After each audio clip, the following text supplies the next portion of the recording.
Hi everybody. Sorry if I'm doing all kinds of stuff with my mouth, it's because of eating a cereal. I turned on the heater and I had no idea how hot the shit was gonna get, but then I kind of forgot that I'm in Britain in the middle of a heat wave. It's been so long since I've been out, like I barely keep up with the weather anymore. And the only reason why I haven't gone out is because I don't have any money and I was stupid enough not to get a bus pass.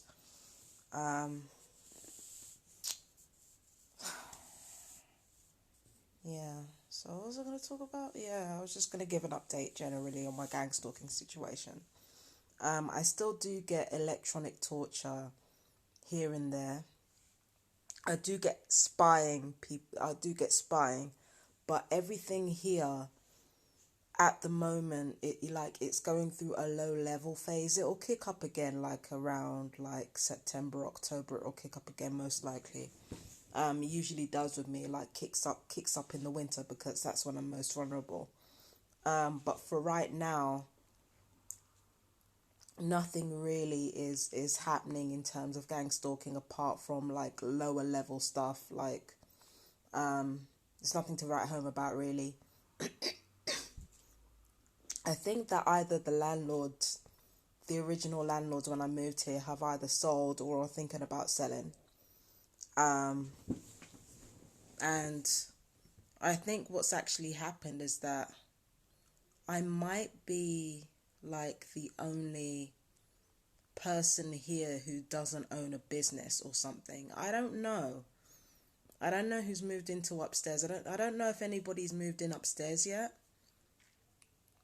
But I do know somebody's opening a nail bar where my bedroom is, like, so somebody's opening a nail bar there, and like of course I've got the restaurant behind me, and everybody is just so busy with work. The gang stalking is relatively like low level. If there are any taunts going on, if there's any gaslighting going on, I don't really know about it. Honestly, I don't really care. Um, there is some spying, but it's not like a huge amount because everybody's just so busy. It's like people have got so much going on with their own businesses and with stuff that they're trying to get off the ground, is that they don't really have that much time to be focusing on what I'm doing. And that actually gives me the room to focus on what I want to do. I want to take my readings more seriously. I want to get that off the ground and follow that as my passion. I actually want to make some money out of it, but then I have to take everything super slowly because not only am I a targeted individual, I also suffer from borderline personality disorder. And it's one of those things where you have to kind of see how you feel about something before you do it. With borderline personality disorder, that takes even longer because every emotion that you feel, it feels definite. So it's like you have to give it time, ruminate on it for longer than the average person before you make a decision. And unfortunately, as somebody who's on welfare, I don't necessarily have the time to process everything. Like, as a vulnerable person, I need more time, but I need more time than everyone else, but I've been given less time than everyone else to kind of process myself. And it's always been that way. It's always been like that. When it comes to staying here, I can feel myself getting restless. I can feel it happening to me. When I get restless and when I get too comfortable somewhere, I tend to rot inside my own flat, even if I don't want to stay in.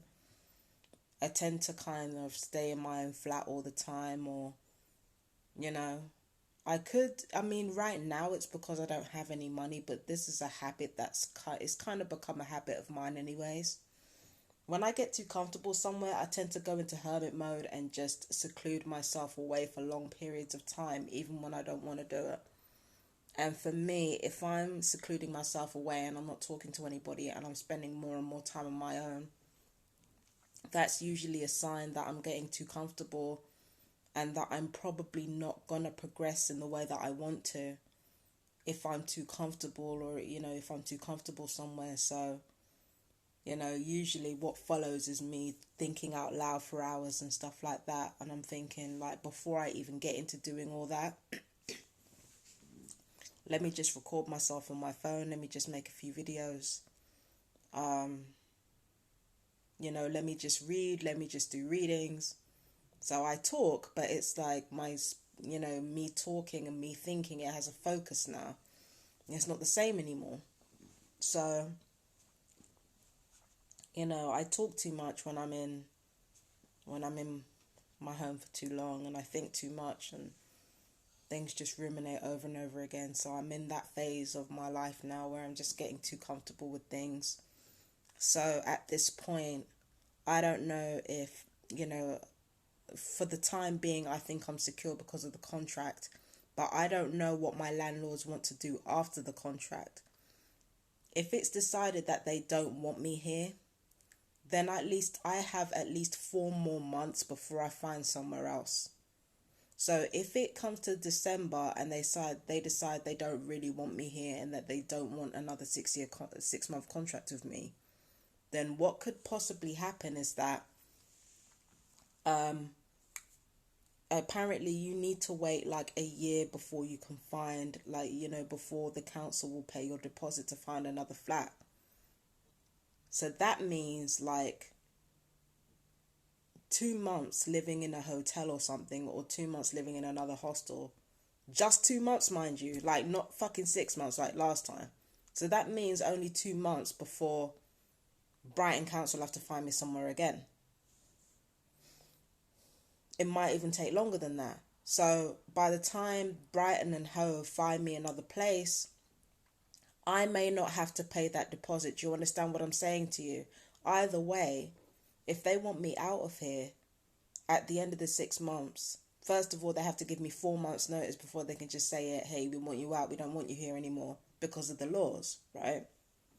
So they have to observe that. And then on top of that, if I have to leave in April 2022 and I have to go into another situation where I'm in a hostel or a hotel, then what has to happen is that when Brighton Council find me somewhere, they're going to have to foot the bill again, because I don't really have to pay the deposit if I can't find somewhere within a year. They have to take care of it. So either way, like it's not a big deal. You know, it's not a big deal. Whatever these people want to do is up to them. I don't really see many businesses lasting that long anyway, because the thing is that whilst the businesses are opening back up again, a lot of them are at limited capacity because a lot of people are just taking video calls anyway. Might as well just stay in their house. The business climate right now, it's not great. It's not bad, but it's not great. I mean, we're still in lockdown. So it's a case where I don't really have to worry about it. I just wish that I didn't have to constantly move, because it's really expensive to move. I have been hemorrhaging money from not being settled enough to cook proper meals, and not being settled enough to cook proper meals, having to eat takeaways all the time or rely on council for handouts. You know, it's expensive, like paying for cab fare and paying for storage vans to move my shit from one place to the other place. That's really expensive. Like, it's just a lot. And, it's a lot. It's a lot. I can't lie to you. It's just the expense. It's the constant expense. That's how you're gotten, That's how a lot of, a lot of less savvy people end up on the street. End up being homeless and shit because they don't think about these things, If it wasn't for me kind of fucking getting up everybody's arse, then I would have been out of here in like 8 months rather than 10. And, somebody else would have come in and, and be forced to kind of move their shit out, like, not really knowing what the situation was. Like, it makes me wonder how many other people have, this has happened to, just so that some other types of people can move in. You know what I mean? I don't even care, because the thing is, at the end of the day, I want to run a business too. I want to run a business, so I don't begrudge anybody for wanting to like make profits on their property. I don't begrudge that. I really don't. Because given the times that we're living in, profits are increasingly hard to come by.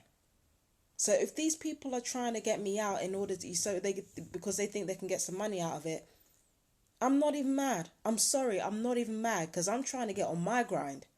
Okay? I just wish that I wasn't in the position where I was relying on other people for help in order to find a place. I just wish that I could take it into my own hands, have my own shit, like not have to rely on anybody, because the more you end up relying on people is the more, the more it's like, it's weird. It's a weird toxic cycle where the more, you accept help from people, and it gets to a point where you become, used to their help. So it's like the more you need them is the more they take away from you, but the more they take away from you is the more you need their help. Do you understand? So it's like a toxic cycle that keeps repeating over and over and over. It's like, being on welfare is like a survival job. Only people don't shit on people with survival jobs. They shit on people on welfare. And for a lot of disabled people who can't work, there are people who are worse off than me who aren't treated as well as me. Because the thing about me, right, is that if you want to lie and say that I've got paranoid schizophrenia in order to cover up the fact that I'm being human trafficked by my own government, if you really want to do that, then you got to fit the bill, mate. You got to fit the bill. Foot the bill, not fit the bill. You've got to foot the bill. You got to pay up, mate. If you're going to lie and say that I've got paranoid schizophrenia in order to cover up the fact that I'm being tortured every day, that GPs are not telling the truth about my health, if you really want to go there, then you're going to have to foot the fucking bill. It's as simple as that. Me and my mouth, we get shit done. But there are people who are way more vulnerable than I am, who even with the amount of evidence that they have in their corner, well-prepared cases and things like that, they don't get paid the same way that I do. And it's not even their fault. It's because they're in a vulnerable position and they know that people aren't really, the people that are in charge know that those people aren't really going to listen to them. So, they don't get as much help, and it's sad to see. That's the thing that pisses me off. It's like, if only I had a bit more agency in like where I live and what I do and how I do it, then all of this, it would be nothing to me. Like, people deciding whether or not they want me here, it'd be nothing to me, because I'd be thinking to myself, all right, fine, you don't want me here, I could just buy a place. Find somewhere to live. Do it myself. Do you know what I mean? But you're kept on this constant hamster wheel of needing assistance all the time. You're kept on this constant hamster wheel of needing assistance, which means you're constantly at the mercy of people who are constantly scared of not having any money, and therefore they will do anything and everything in order to hang on to that money, including fucking you over. It's like you're on this hamster wheel as somebody who's vulnerable. And then on top of that, me finding work, I haven't worked in years. I've been in voluntary positions and stuff like that. And even then I haven't been involved in that for years because of my BPD and how bad it is. And because of the fucking targeted individual stuff, the gang stalking, the torture. Listen, man, me getting a job with fucking, me getting a job, even just me getting a job, with the amount of torture that I'm subjected to. Imagine me working and me being subjected to the kind of torture that I was subjected to in February. Imagine me working and me being subjected to the kind of torture I was subjected to in late May, June of this year. Imagine all that. Sorry, the tooth was January. Imagine all that. Imagine all that and me working. Imagine me working. You guys know how I get angry, and you know that's part of the borderline personality disorder and the PTSD. Imagine all of that in a fucking job. Imagine how many problems it would cause with that job. Imagine how many days off I would have to take, having to recharge my batteries. I can keep going for like 2 weeks, 3 weeks, non-stop. I can churn out the work 2 to 3 weeks, no problem. I can get that, knock that shit out. But then my illness would come into play. Then my gang stalking would come into play. That I'd be mobbed, I'd be gang stalked. It happens everywhere I go. I can't even survive in my own home without that shit. So how am I going to survive in a job with that shit? In fact, in a job, it's even worse. That's what I'm saying. The abuse is everywhere. And, the thing with me is that with the kind of illnesses that I have, I don't have like a physical illness, yet. I mean, it's not for lack of trying. I don't have a physical illness yet that could prevent me from doing shit, but the emotional shit is heavy. And all of this is kind of, with me doing readings, I've only got like 100 followers on Twitter as I'm talking to you. I've only got 100 followers on Twitter. I've got 24 subscribers on my Real Justice Tarot page, because the kind of people that I actually want to do tarot readings for, they're not interested in them. They're not interested in it. It's a passion of mine. And very few people in the targeted individual community are able to see astrology and tarot and things like that for what they actually are, and not just as a tool for the cunts that are fucking targeting us. Do you understand what I mean? It's not just a tool for the scumbags that are targeting us. It's a tool of science. It's a tool of, spirituality. It's a tool of philosophy. There's so many wonderful things that can come from astrology and that can come from lessons about alchemy. But we don't want to learn them because we associate them with the people that have hurt us. But it's not theirs. It was never theirs. It's for everybody. Everybody who had a pure heart and knew how to use it.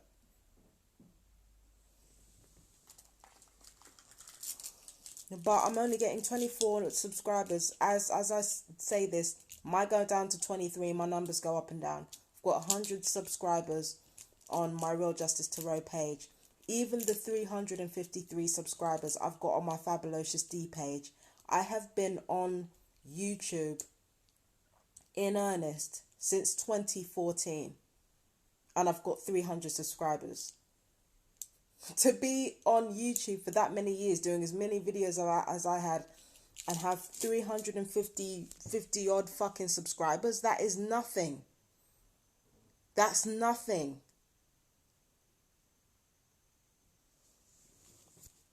That is nothing. It's 350. That's nothing.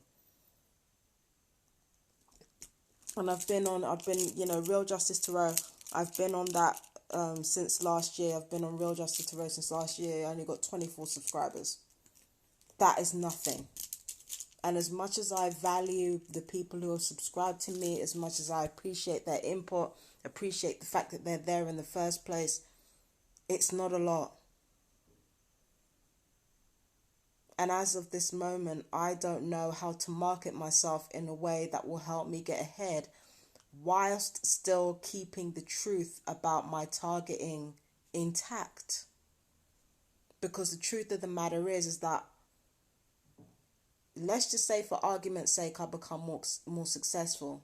All the past videos that I've created, even past videos I deleted, could definitely come back up again.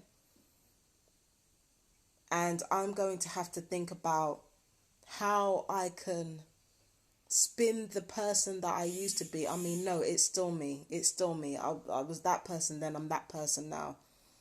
I have to find a way to kind of let people know that person's fears and, everything that they went through, they villainized themselves, but they weren't the villain. How do I convince people that the person of the past wasn't the villain that they were painted as? Or the nutcase that they were painted as? Because I'm the kind of person, I act crazier than I am. And usually when I do that, I've just given up. But it's just like I have to find ways to kind of convince people that this person is not the villain. There was a reason why they were like that. A very good reason. I have to think about the people that I love, who love me, and how much they might be hurt by everything that comes out and everything that I've put out there. Like, I have to think about that too. I'm trying to get somewhere, and it's just frustrating. It feels like that's all I can think about now. Like, with the gang stalking, I get pissed off, sure, but it's like, what the fuck am I gonna do? I mean, I can't complain to anybody about this. I'm literally part of a human trafficking network. Everybody that knows about it is denying what's going on. So what the fuck can I do about it? All I can do is focus on my business. And right now, business isn't doing that good. You know, I want it to do better than it is because I'm trying to be free. I want to be free to live my life.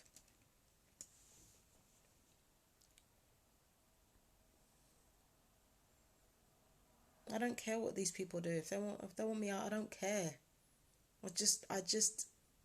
I'm tired of not having a say in what I do with my own life. I'm tired of not having the time to observe everything and get myself together before I can make a decision on what I want to do and what I want for my life or how I want my place decorated. I'm tired of it. I'm tired of the lack of sovereignty that I have over my own fucking life.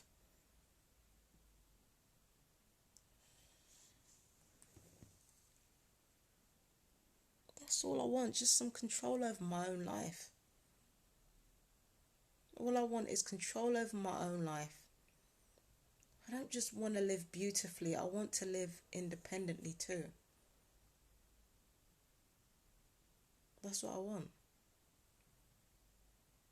I don't want to be reliant on the same people who are murdering me. That's why I was like, all my life I've always had like one suit. I've always had my suitcase half packed my entire life, not just now.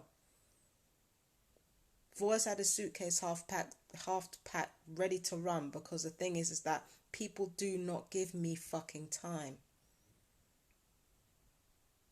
They need everything now. I don't have the fucking... They need everything now. Everything has to be now. Everything has to be on their say-so. Everybody has to abuse me to get what they want, stand on my shoulders to get what they need. And what do I get? What do I get? I've moved through this world with the knowledge that almost nobody is on my side, if anybody. The fuck do I get? I don't even ask for much.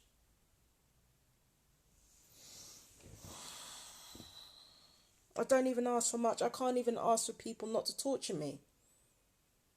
And sure, I get that it's not an experience exclusive to black women or what have you, but I can't even ask nobody to lay off the fucking torture. I can't even ask people not to torture me. I can't even ask people not to move me from place, but I can't even ask people to do that, let alone to shut the fuck up and leave me alone. Let me live, let me do what I need to do, give me time to actually build myself up.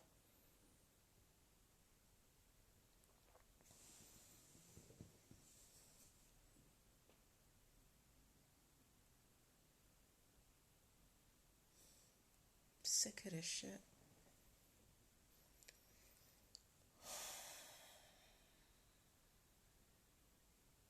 I'm sorry, I'm just whinging.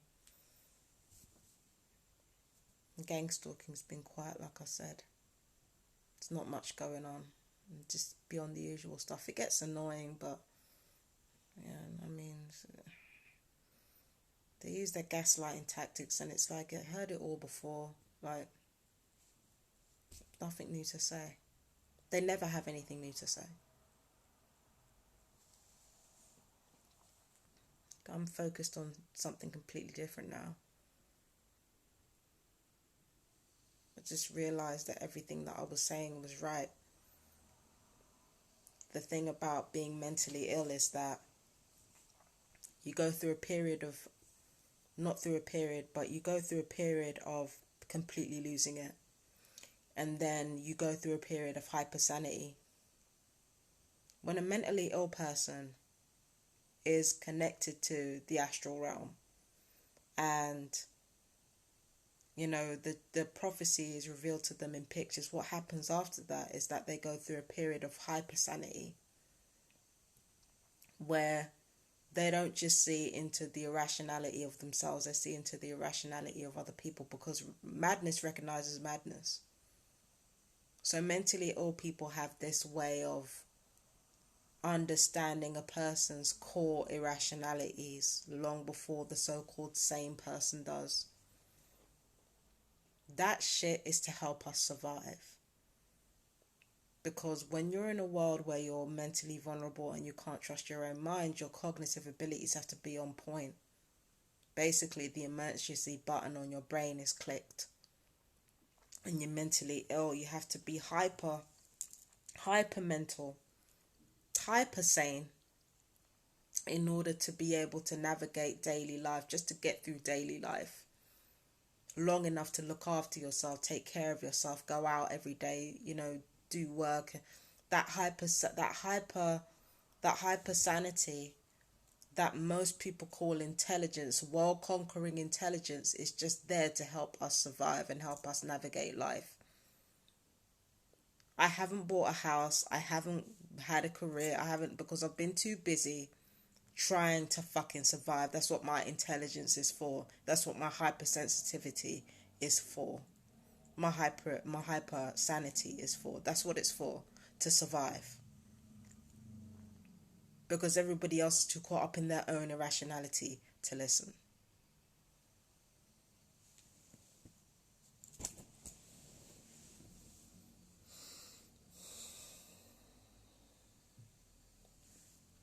So that becomes a form of survival when you're mentally ill. You become hyper sane.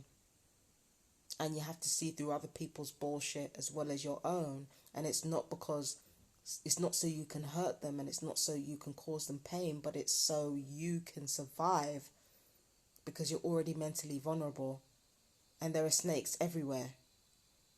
There are people who have demons that they're not aware of yet, and you have to protect yourself from that. So as a mentally ill person, that hypersanity is there to give you red flags as to which types of people will make that mental or emotional instability worse. That's what it's there for. It's there to help us survive, not conquer worlds, not fucking own houses and shit.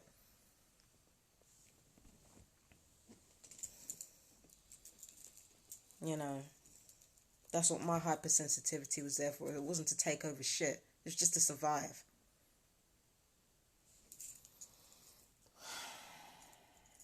I just want my business to go well. I just want my passions to mean something. I just don't want to die knowing that my passions haven't led anywhere, and that somebody else takes up the mantle and gets the credit for the work that I've been doing with my brilliance and my hypersanity that was used to survive. I want to be the one who takes my hypersanity, takes all this ugliness that I've been through, and turns it into something beautiful. That's what I want to be the one to do that, not somebody else. It's one of the reasons I get so fucking pissed off with people stealing my shit. I mean, with me, I'll copy from people too, but the thing about me is that I shout out my influences. I shout them out, because I know the work that it took for them to get to where they are. So I'm not trying to take their shine. But people always stay trying to take mine. They want my ideas, but they don't want the madness. They don't want the torture. They don't want the abuse that came with those ideas. They don't want the hypersanity from being driven mad by a lifetime of abuse that comes with those ideas. They don't want that. But they want the benefits.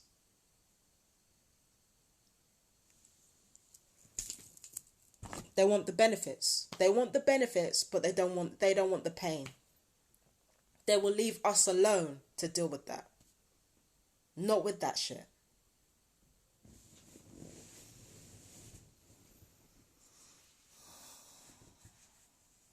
And quiet as is kept, that hypersanity is not just a mental illness thing.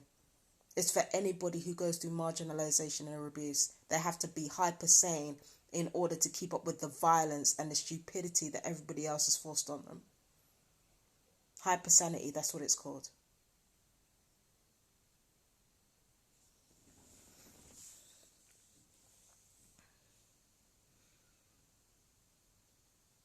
This turned into a very different video.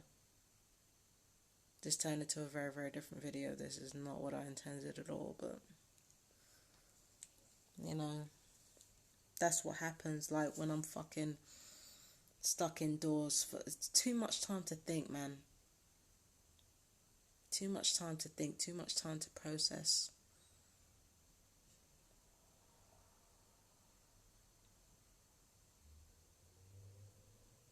I don't know whether I should delete this or not. Maybe I'm giving people too many ideas. I don't know. Anyway, I gotta go. Take care.